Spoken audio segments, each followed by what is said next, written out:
Proximity to the British throne is a temporary lease, not a permanent entitlement. For a millennium, the monarchy has functioned on a clinical premise. Royal residence is strictly contingent upon active duty. The law of grace and favor serves as the silent mechanism of sovereign oversight. It transforms grand estates into tools of administrative utility. By May 2026, the institutional calculus dictated a final transition. The 31 rooms of Royal Lodge were reclaimed by the Crown Estate. This was not a simple change of address for Prince Andrew and Sarah Ferguson. It was a formal removal from the sovereign ledger. Andrew's relocation to the Sandringham estate reflects a strategic contraction of the royal footprint. For Sarah Ferguson, the departure creates a distinct financial and social isolation. The institution maintains its structure, but it does not subsidize its history.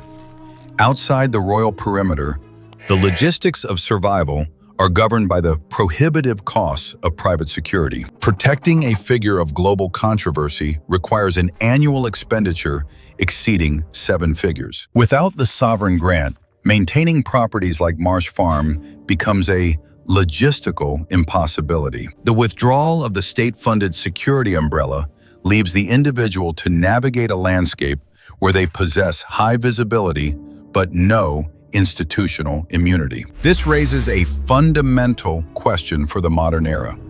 Can a royal identity truly survive once it is stripped of the state's protection? The formal transition from sovereign resident to perpetual guest signals the final erosion of institutional standing. By mid-2026, the Duchess entered a state of constant transit. A sovereign base provides more than shelter. It provides legitimacy. Without it, survival relies entirely on the discretion of international hosts. Retreats in Donegal and private estates in the Austrian Alps have become temporary anchors.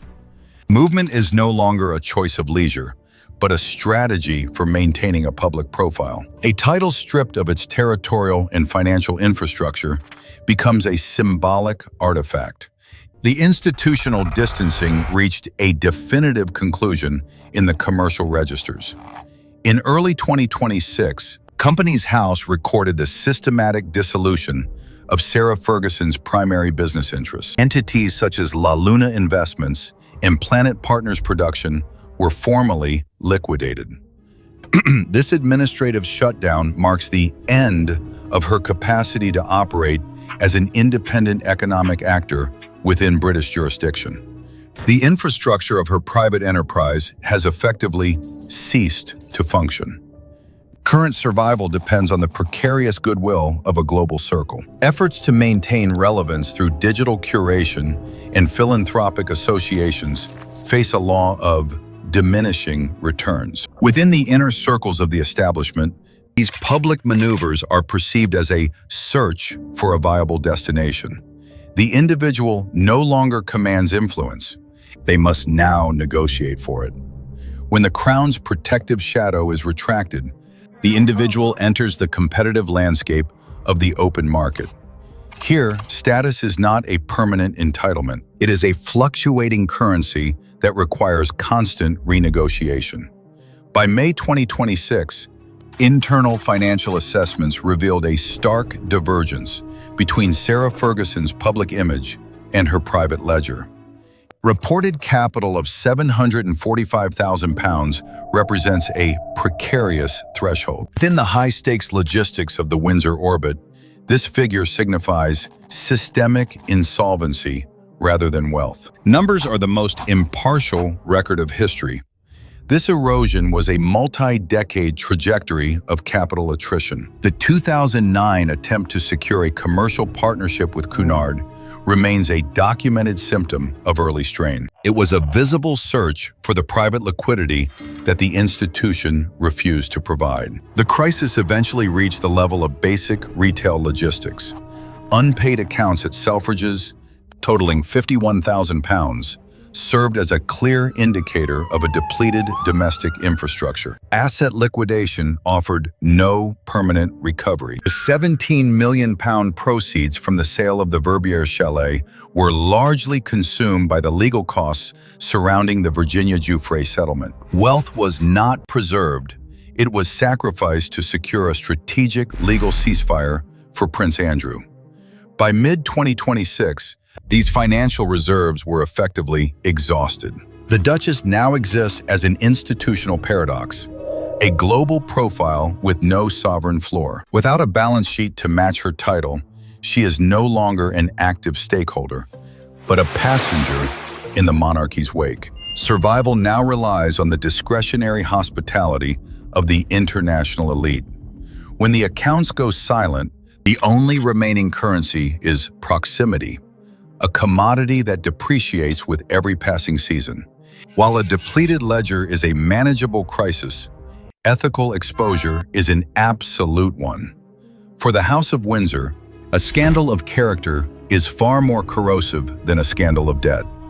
In early 2026, a Department of Justice release dismantled the narrative of accidental proximity. The archives revealed a correspondence that moved beyond social obligation into the realm of personal alignment. Describing a convicted offender as a legend or a brother is not merely a lapse in judgment. It is a documented endorsement of an individual already excised from the civilized world. In the clinical archives of power, there is no statute of limitations on association. The past does not fade. It merely waits for the right political climate to resurface. On April 26, 2026, the pressure reached its zenith with a formal summons from a congressional subcommittee. This was an institutional ultimatum: provide sworn testimony or forfeit the right to enter the United States. Duchess attempted to frame this intimacy as the result of external pressure.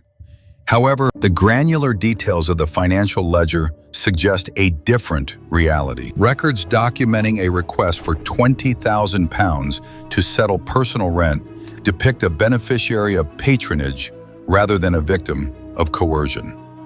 The institution can survive a deficit of funds, but it cannot withstand a deficit of character. To American investigators, she remains a vital source of information.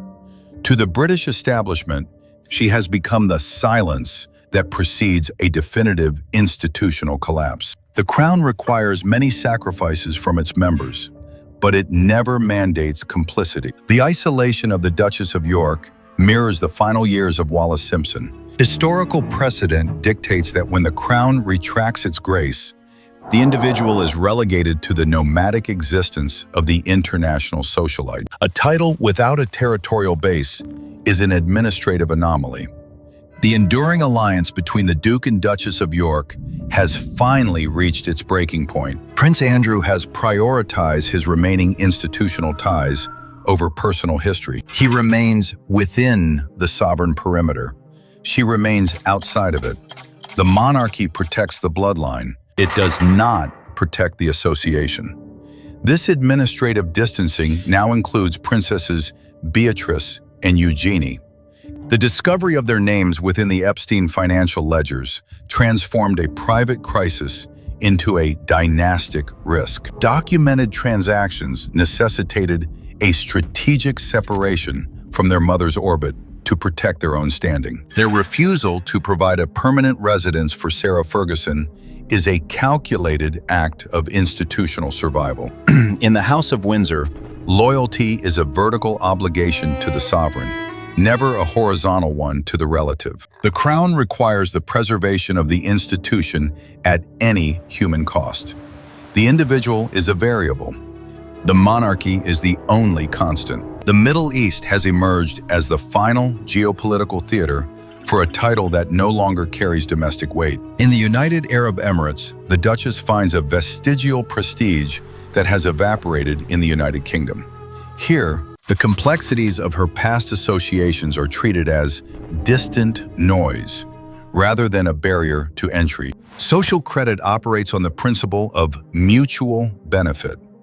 When figures such as Richard Branson and Priscilla Presley issued formal distance, it signaled the definitive foreclosure of her standing.